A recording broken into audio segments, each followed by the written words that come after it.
Number 3. The drawing room of a wealthy Victorian gentleman. On a pedestal, on one side of the room is a metal statue of a female figure, 1/5 of life size. When the clockwork mechanism inside it is put in motion, the figure begins to dance. This is the Silver Lady. Charles Babbage was 8 years old when he first saw the Silver Lady. This was in the final year of the 18th century in the workshop of John Merlin's Mechanical Museum, Princes Street, Hanover Square, London. Mr. John Merlin was famed throughout London for his mechanical curiosities, mathematical instruments, music boxes, clocks, and automata. Young Charles Babbage was fascinated by all things mechanical. Mr. Merlin invited him to visit the workshops where his creations were manufactured.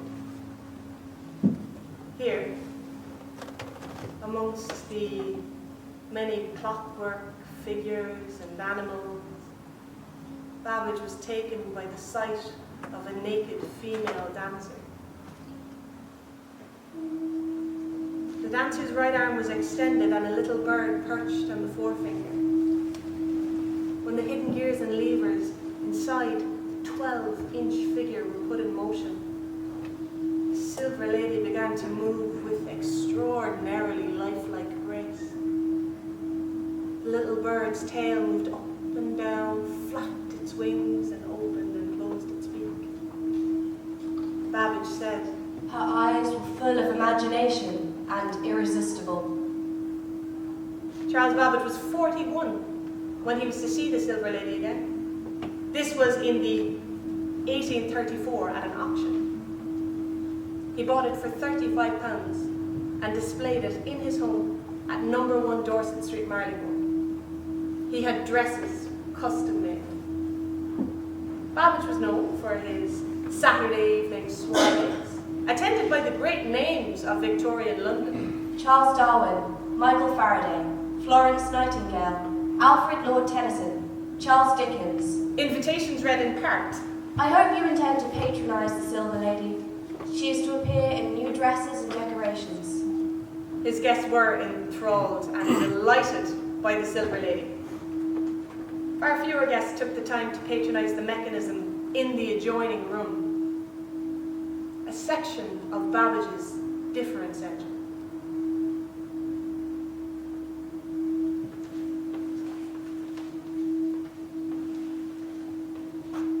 Room number 5, an audio research lab in West Germany. Low ceiling, no windows, dark except for little flashing lights from the racks of computers and a single lamp left on at a workstation. Sit down at that workstation. There's a pair of high-spec headphones in front of you. Put them on. The padded ear cup smells faintly of men's cologne. Playing through the headphones is a short sample of Tom's Diner by Suzanne Vega. The men who work here are in a race against time. They're a team of engineers, programmers, audio specialists, and computer scientists. They're led by a man called Karl-Heinz Brandenburg, and they want to be the first team of scientists to crack the hardest problem in digital audio engineering: compression. It's 1988. The Berlin Wall is still standing, and the compact disc is the gold standard of audio technology. Take an average second of music on a CD. It takes about 125,000 bytes to contain all that information in the grooves of the disc. If someone can figure out a way to take that high-quality sound and compress it down into a smaller information package, that technology could be worth a lot of money. Karl-Heinz Brandenburg has an advantage in this race. He's a mathematician and a computer scientist, but his thesis supervisor was a pioneer in psychoacoustics, the study of how the brain perceives sound. Brandenburg knows that on the average CD there's a lot of sound that humans can't even hear, and if humans can't hear it, why keep it in? Take pitch, how low or how high a note is. Evolution has given humans a very specific range of hearing, and anything outside that range, anything very low or very high becomes inaudible, so they can go. When the brain registers a loud noise like a heavy drum beat or a cymbal crash, it doesn't pick up on the split second of sound that follows the loud noise.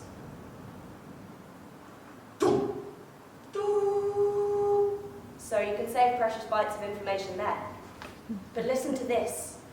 The brain also cancels out the split second of sound that comes before the noise. It may as well not be there. Brandenburg and his team are attempting to create a computer program that can filter any recording and take out the bits that the human ear can't hear and the human mind can't process, with the goal of creating a digital recording 1/12 the size of the CD version. They have a set of samples that they use to track their progress, including Tracy Chapman's Fast Cars and the 1812 Overture, the one with the cannons. It was a long, frustrating process. Tracks would come out dull and fuzzy or full of static. Sometimes it would sound like the same track doubled up, and sometimes there would be a spooky pre-echo of the sound that's about to be heard. They were making good progress, but there was one thing their process couldn't handle, what one of the team's engineers called the lonely voice. Human hearing evolved to be the most sensitive to the human voice, and to make matters worse for the team, not only were there no extremes of pitch and no loud bangs to take out, but any tiny distortion made voices sound weird and artificial. One evening, Brandenburg was walking through the building when he heard Tom Steiner playing on a radio somewhere down the corridor. The song is just Vega's voice, unaccompanied. It sounded warm and rich and human. He stopped and felt a jolt of electricity go through him. Compressing this recording down to 1/12 of its size would be next to impossible. In 1990, a contest was held in Stockholm to find the best audio compression method. It was overseen by a body called the Moving Picture Expert Group, and the various competitors would be judged on how well their algorithms could handle 10 different clips, including samples of jazz solos, castanets, news broadcast, and Tom Steiner. For the purposes of the competition, Brandenburg's method would be referred to as Moving Picture Expert Group Audio Layer 3, or MP3 for short.